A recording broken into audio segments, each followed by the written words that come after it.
Assalamualaikum warahmatullahi wabarakatuh. Alhamdulillahi rabbil alamin. Wa ashhadu an la ilaha illallah wahdahu la syarikalah. Wa ashhadu anna Muhammadan abduhu wa rasuluh sallallahu alaihi wasallama tasliman katsira wa ba'd.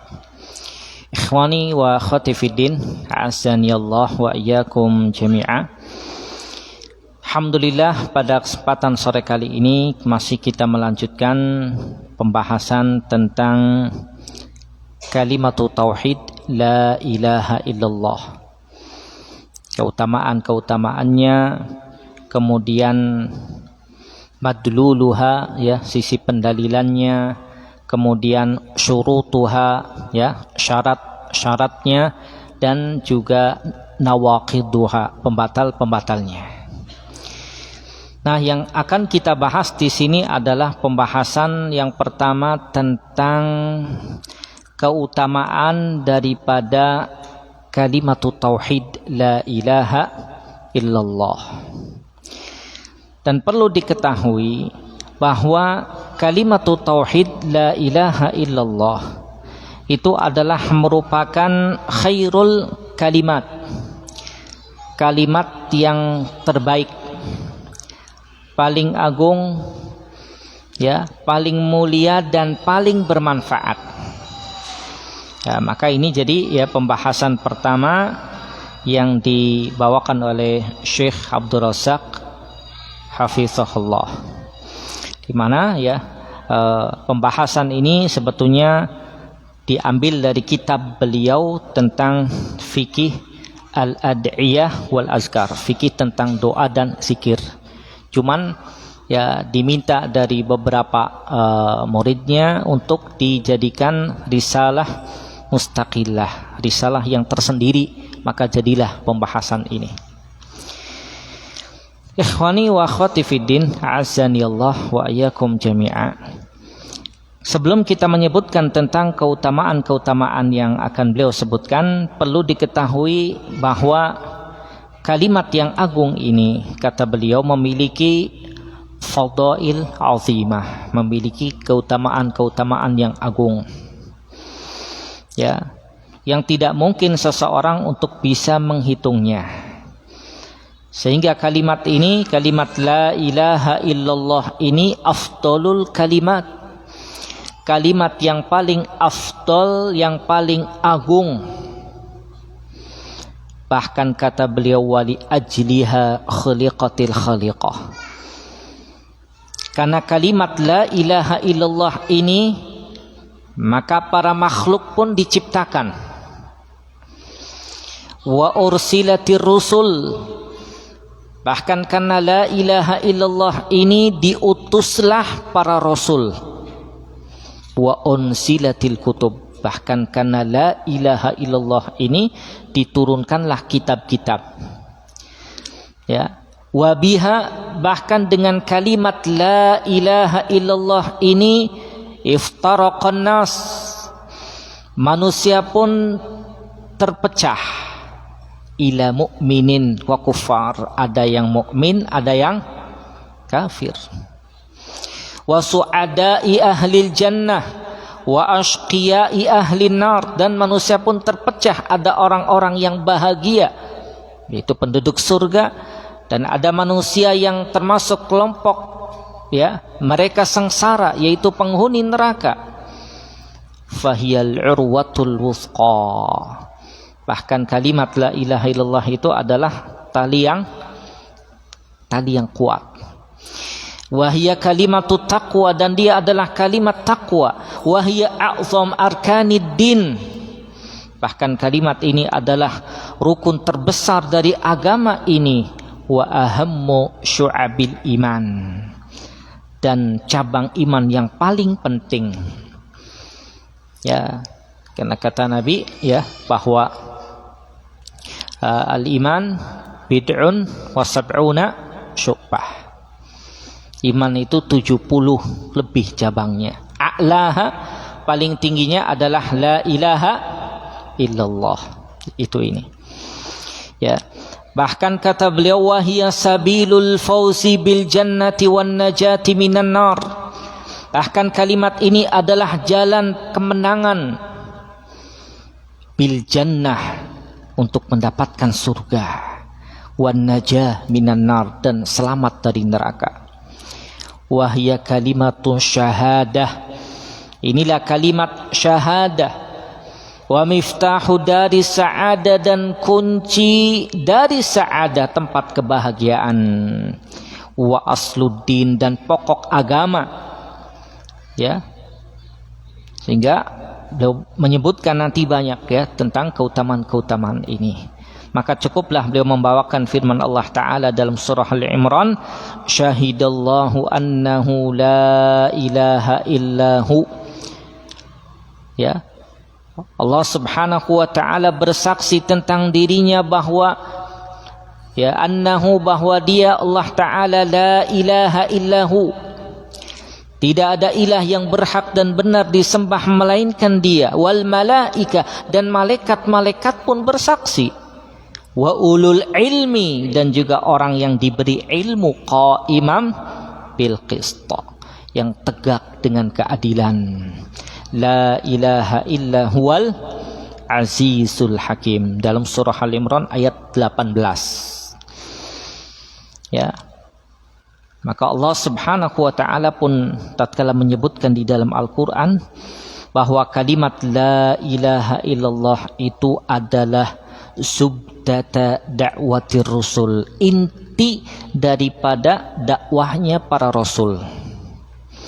Wa khalasata risalatihim, dan ringkasan risalah mereka, yaitu la ilaha illallah, tidak ada yang lain. Dan ini Allah sebutkan yang pertama dalam surah Al-Anbiya ayat yang ke-25. Ya, surah Al-Anbiya ayat yang ke-25. Wa ma arsalna min qablika mir rasul, dan tidaklah kami utus dari sebelum wahai Muhammad dari seorang rasul pun, illa nuhi ilaih, melainkan kami wahyukan kepadanya, annahu la ilaha illa ana fa'budun, bahasanya tidak ada ilah yang berhak dan benar disembah melainkan aku, fa'budun, maka sembahlah aku. Kemudian dalam surah An-Nahl ayat yang ke-36, di mana Allah Subhanahu wa Ta'ala katakan, walaqad ba'asna fi kulli ummatin rasula, dan telah kami utus seorang rasul pada setiap umat untuk apa? Ani'budullaha wajtanibut taghut, agar beribadah kepada Allah dan menjauhi at-taghut, yaitu sesembahan selain Allah Subhanahu wa Ta'ala. Ya. Kemudian di dalam surah An-Nahl ayat yang kedua, di mana Allah Subhanahu wa Ta'ala katakan, yunazzilul malaikah birruh min amri, Allah menurunkan malaikat-malaikat dengan ruh, min amrihi, dari perintahnya, ala may yasha'u min ibadi, terhadap siapa yang Allah kehendaki dari para hambanya. Untuk apa? An anziru annahu la ilaha illa ana fattaqun, agar mereka memberikan peringatan bahwasanya tidak ada ilah yang berhak dan benar disembah melainkan aku, fattaqun, maka bertakwalah kalian, takutlah kepadaku. Ya, ayat ini ya kata beliau adalah ya di antara awal ayat yang ya Allah tentukan bagi para hambanya dari nikmat-nikmat yang ada di surat tadi. Ya. Bahkan kalau antum buka ya surah Luqman ayat yang ke-20, tatkala Allah katakan, wa asbagha 'alaikum ni'amahu zahiratan wa batinah, dan Allah menyempurnakan atas kalian nikmat-nikmatnya, baik yang zahir ataupun yang batin. Maksudnya di sini ya wa asbagha 'alaikum ni'amahu adalah la ilaha illallah. Ya, bahkan Sufyan ibn Uyainah rahimahullah berkata, Tidaklah Allah subhanahu wa ta'ala memberikan nikmat kepada seorang hamba dari hamba-hambanya dengan kenikmatan yang lebih besar daripada Allah mengenalkan kepada mereka tentang la ilaha illallah. Ini muqaddimah ya yang beliau bawakan. Nah, sekarang kita masuk apa saja keutamaan yang beliau rinci dari kalimat la ilaha illallah. Kita akan sebutkan ya di sini 10. Yang pertama, wa min fadailiha, dan di antara keutamaan la ilaha illallah kata beliau adalah annallaha wasafaha fil Qur'an bi annahal kalimatut thayyibah. Allah Ta'ala mensifati kalimat la ilaha illallah di dalam Al-Quran itu bahwa kalimat la ilaha illallah itu adalah al-kalimatut thayyibah. Kalimat apa? Kalimat thayyibah. Ya. Allah Subhanahu wa Ta'ala katakan dalam surah Ibrahim ayat 24 sampai 25. Allah katakan, alam tara kaifa daraballahu masalan kalimatan thayyibah. Tidakkah engkau perhatikan wahai Muhammad bagaimana Allah memperumpamakan kalimat yang thayyibah? Maksudnya kalimat apa? La ilaha illallah. Apa perumpamaannya? Kasyajaratin thayyibah. Seperti pohon yang apa? Yang baik.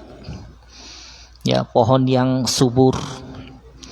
Ya, yang bagaimana bentuknya? Asluha sabitun wa far'uha fis sama.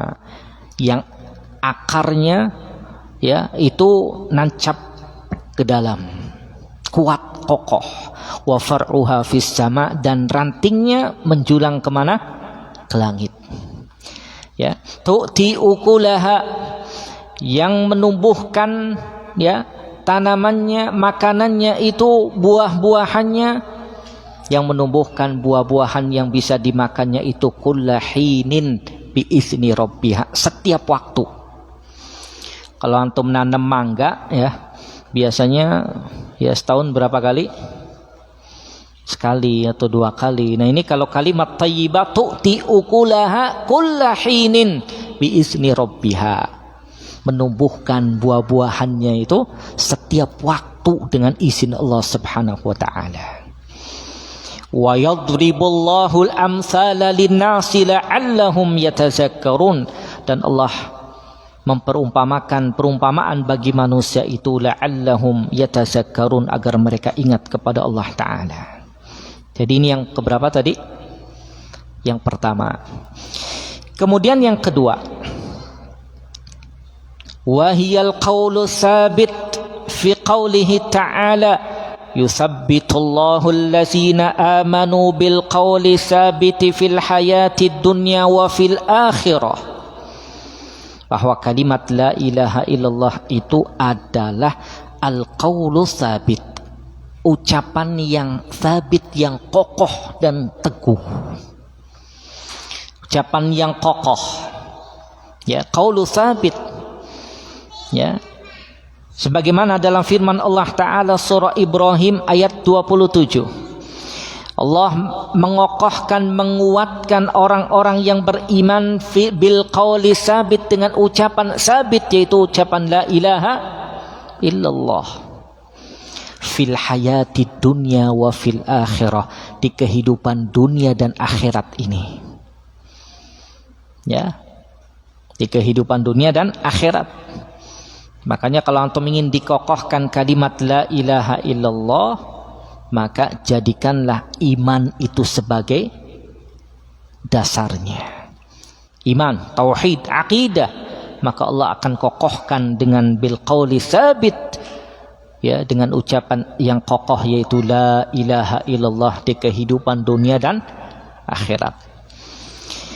Kemudian yang ketiga, di antara keutamaan la ilaha illallah adalah wahiyal ahdu. Kalimat la ilaha illallah itu merupakan perjanjian. Kalimat perjanjian. Dan ini Allah sebutkan dalam surah Maryam ayat 87. Allah katakan la yamlikuna syafa'ah, mereka tidak berhak mendapatkan pertolongan illa manittakhadha 'indar rahmani ahda, melainkan ya orang yang telah mengadakan perjanjian di sisi Allah Subhanahu wa taala. Maksudnya perjanjian di sini kata Ibnu Abbas adalah syahadah alla ilaha illallah. Maka penting ya, kalimat la ilaha illallah ini adalah perjanjian antara dia dengan Allah Subhanahu wa taala. Kemudian yang keempat, di antara keutamaan la ilaha illallah adalah annahal urwatul wusqa allati man tamassaka biha naja wa man lam yatamassak biha halak. Bahwa kalimat la ilaha illallah itu adalah seperti yang kita sebutkan di muqaddimah tadi, adalah al-urwatul wusqa, tali yang kokoh, tali yang kuat. Ya, di mana orang yang berpegang teguh dengannya naja, dia akan selamat. Wa man lam yatamassak biha halak, dan siapa yang tidak berpegang teguh dengannya dia akan binasa. Ini Allah katakan dalam surah Al-Baqarah ayat 256. Faman yakfur bit-taghut wa yu'min billah, maka barang siapa yang kufur, ingkar dengan taghut, yaitu sesembahan selain Allah Ta'ala, artinya la ilaha, wa yu'min billah, dan dia beriman kepada Allah Ta'ala, illallah, maka faqad istamsaka bil urwatil wusqa, dia telah berpegang teguh dengan tali yang kokoh dan kuat, yaitu la ilaha illallah. Kemudian dalam surah Luqman ayat yang ke-22 kata Allah Ta'ala, wa may yuslim wajhahu ilallah, dan barang siapa yang menghadapkan wajahnya kepada Allah Ta'ala, wa huwa muhsin, dan dia berbuat baik, faqad istamsaka bil urwatil wusqa, ya, dia telah berpegang teguh dengan tali yang kokoh. Kemudian yang kelima, di antara keutamaan la ilaha illallah adalah annahal kalimatul baqiyah allati ja'alaha Ibrahimul Khalilu alaihi salam fi aqibihi la'allahum yarji'un. Bahwa kalimat la ilaha illallah ini adalah al-kalimatul baqiyah, kalimat yang senantiasa ada. Ya, kalimat baqiyah yang senantiasa terus ada, yang dijadikan kalimat ini oleh Nabi Ibrahim alaihissalam terus ada pada keturunannya. Ya, makanya kalau antum lihat ya, keturunan Nabi dan Rasul itu dari Nabi siapa? Nabi Ibrahim alaihissalam.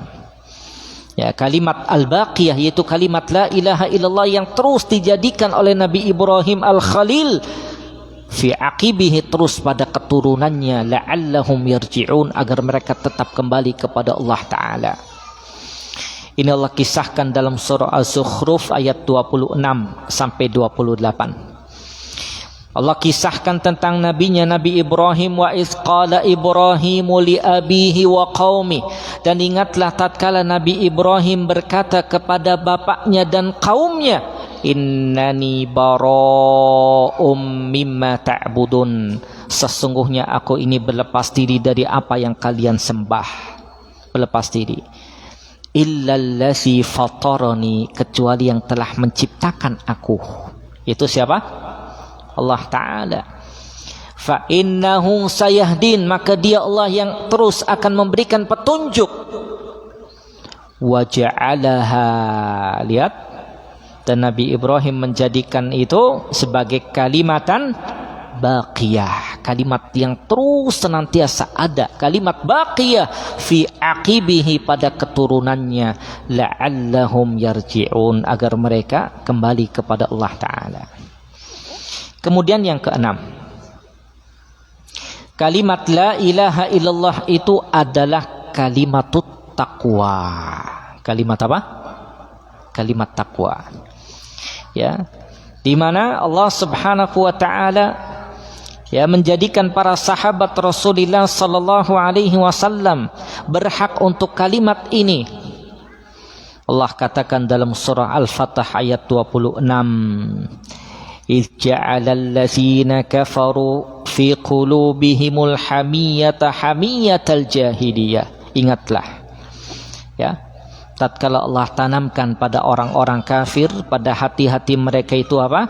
Al-hamiyah, kesombongan, dengan kesombongan jahiliyah. Karena orang-orang kafir di zaman Nabi ya mereka masih kuat gitu. Nabi dan para sahabat lemah. Maka wajar kemudian kalau orang kuat itu biasanya sombong. Ya, maka paling gak layak kalau orang lemah kemudian sombong. Maka mereka orang-orang kafir sombong. Hamiyatal jahiliyah, kesombongan jahiliyah. Maka fa'anzalallahu sakinatahu ala rasulihi wa alal mu'minin. Maka Allah turunkan ketenangannya itu kepada siapa? Kepada Rasulnya. Allah berikan ketenangan kepada Nabinya, kepada Rasulnya. Wa alal mu'minin, dan kepada para sahabat. Ya. Wa alzamahum kalimat taqwa. Ya, agar apa? Agar mereka tetap ya taat menjalankan kalimat taqwa, agar mereka tetap konsisten untuk apa? Untuk menjalankan kalimat taqwa, yaitu kalimat la ilaha illallah. Wa kanu ahaqqa biha wa ahlaha, karena mereka lebih berhak dan patut ya memilikinya. Wa kanallahu bikulli syai'in alima, dan Allah Maha tahu dengan segala sesuatu. Ya, maka diriwayatkan ya dari Abu Ishaq As-Sabi'i dan seterusnya bahwa yang dimaksud dengan ya, kalimat takwa ini adalah kalimat la ilaha illallah. Kemudian yang ketujuh, di antara keutamaan kalimat la ilaha illallah adalah annaha muntaha shawab wa ghayatuh, bahwa kalimat la ilaha illallah ini adalah puncaknya kebenaran. Puncaknya kebenaran dan tujuan kebenaran.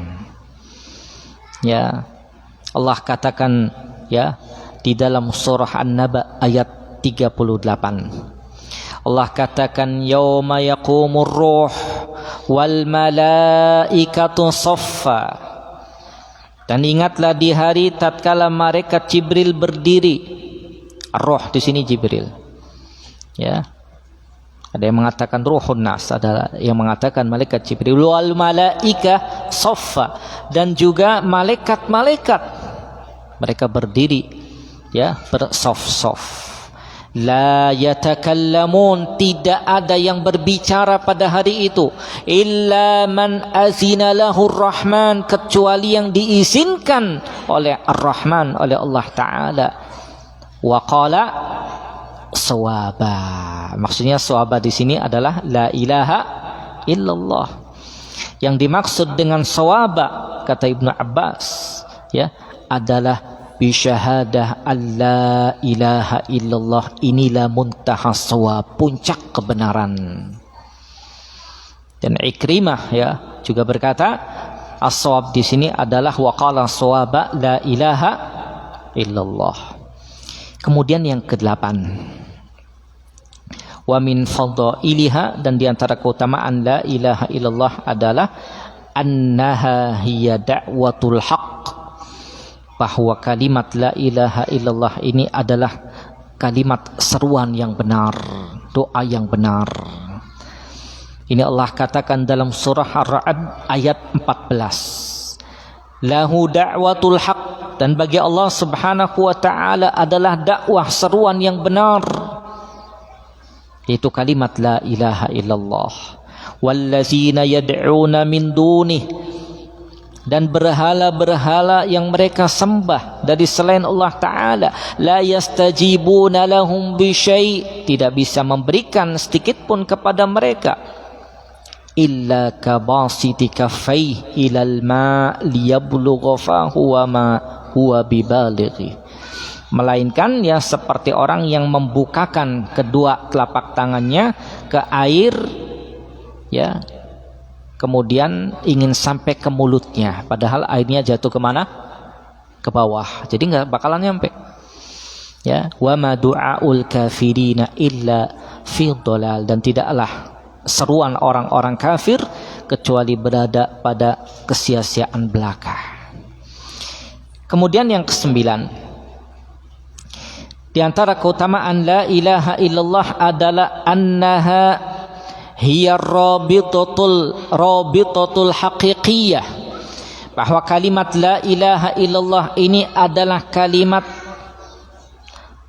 ya, perekat, ya, kalimat yang merekatkan yang sebenarnya, kalimat yang menjadikan adanya ikatan bagi kaum muslimin satu sama yang lain. Ya, kenapa? Ya, karena semuanya tatkala berada pada kalimat la ilaha illallah itulah, ya, yang akan menjadikan satu sama yang lain saling apa? Saling ada ukhuwah. Inilah ukhuwah yang hakikiyah di atas kalimat la ilaha illallah. Ya, seperti apa? Muslim dengan muslim yang lain itu kal jasadil wahid, seperti satu, ya, tubuh. Kal bunyan al marsus, seperti bangunan yang kokoh. Tatkala satu sakit dari anggota tubuh itu semuanya bakalan sakit. Maka yang menjadikan seseorang itu ada ukhuwah Islamiyah yang kuat dan yang benar tatkala berada di atas la ilaha illallah. Makanya Al-Imam Syekh Muhammad Al-Amin Asy-Syinkiti rahimahullah dalam tafsir Adwa'il Bayan, beliau mengatakan walhasil bahwa perekat yang hakiki adalah yang menyatukan orang yang berpecah, kemudian yang menjadikan hati orang yang berpecah jadi satu adalah rabitatu la ilaha illallah, pengikatnya itu la ilaha illallah. Ya, maka tatkala, ya, dia konsisten dengan la ilaha illallah itu, maka kata beliau penduduk langit, malaikat-malaikat mendoakannya, penduduk yang di bumi juga mendoakannya. Jadi yang di langit dan yang di bumi mendoakan. Kemudian beliau membawakan surah Ghafir ayat yang ke-7 sampai yang ke-9. Ya, di mana ini, ya, tatkala perekat antara penduduk langit dan penduduk bumi semuanya mendoakan, ya, mendoakan untuk siapa? Wa yastaghfiruna lillazina amanu, memintakan ampun bagi orang-orang yang beriman, yaitu yang berada di atas keimanan dan la ilaha illallah. Kemudian yang ke-10 atau yang terakhir adalah annaha afdalul hasanat, bahwa kalimat la ilaha illallah ini adalah hasanat yang paling afdal, kebaikan yang paling afdal. Dalam surah An-Naml ayat 89 Allah katakan man jaa bil hasanati falahu khairun minha, barang siapa yang dia datang dengan kebaikan, mendatangkan kebaikan, maka baginya khairun minha, kebaikan, ya, dari kebaikan yang dia lakukan. Dan disebutkan, ya, al-hasanah di sini adalah la ilaha illallah, sebagaimana dikatakan oleh Ibnu Mas'ud, Ibnu Abbas dan Abu Hurairah radhiyallahu anhu. Bahkan Ikrimah rahimahullah tatkala menjelaskan tentang ayat man jaa bil hasanati falahu khairun minha, maka beliau mengatakan yang dimaksud dengan hasanah adalah ucapan la ilaha illallah. Ya, kemudian disebutkan dalam hadis yang sahih, ya, dalam Musnad dari Abi Dzar radhiyallahu an, beliau berkata, dan kita tutup pembahasan ini dengan riwayat ini. Kata beliau, qultu ya Rasulullah, aku berkata ya Rasulullah, Allimni amalan yuqarribuni minal jannati wa yubaiduni minan nar. Ya Rasulullah, ajari aku, kasih tahu aku sebuah amalan yang mendekatkan aku minal jannah dari surga dan menjauhkan aku minan nar dari neraka. Faqal, maka Nabi pun berkata kepada Abu Dzar, iza amilta sayyi'atan, apabila engkau melakukan keburukan, fa'mal hasanatan, maka kerjakan kebaikan, fa innaha asyru amsalha, karena satu kebaikan itu dilipat gandakan menjadi berapa? 10 kali lipatnya. Qultu, aku pun berkata, ya Rasulullah, afa minal hasanati la ilaha illallah, apakah kalimat la ilaha illallah ini termasuk minal hasanat, termasuk diantara kebaikan? Maka kata Rasulullah sallallahu alaihi wasallam, qala na'am hiya ahsanul hasanat. Ya, kata Rasulullah, bahkan dia la ilaha illallah itu adalah hasanat yang paling terbaik. Ya, jadi tadi ada berapa keutamaannya? Ada 10. Hafal. Nah, sudah. Nah, ya paling tidak 10. Dan insya Allah nanti di pertemuan yang akan datang kita akan sebutkan keutamaan yang lain yang kebanyakan diambil dari riwayat-riwayat hadis. Ya, kalau tadi banyak ya keutamaan-keutamaannya itu banyak diambil dari beberapa ayat-ayat Quran. Baik, semoga bermanfaat. Sallallahu ala nabiyyina Muhammadin walhamdulillahi rabbil alamin.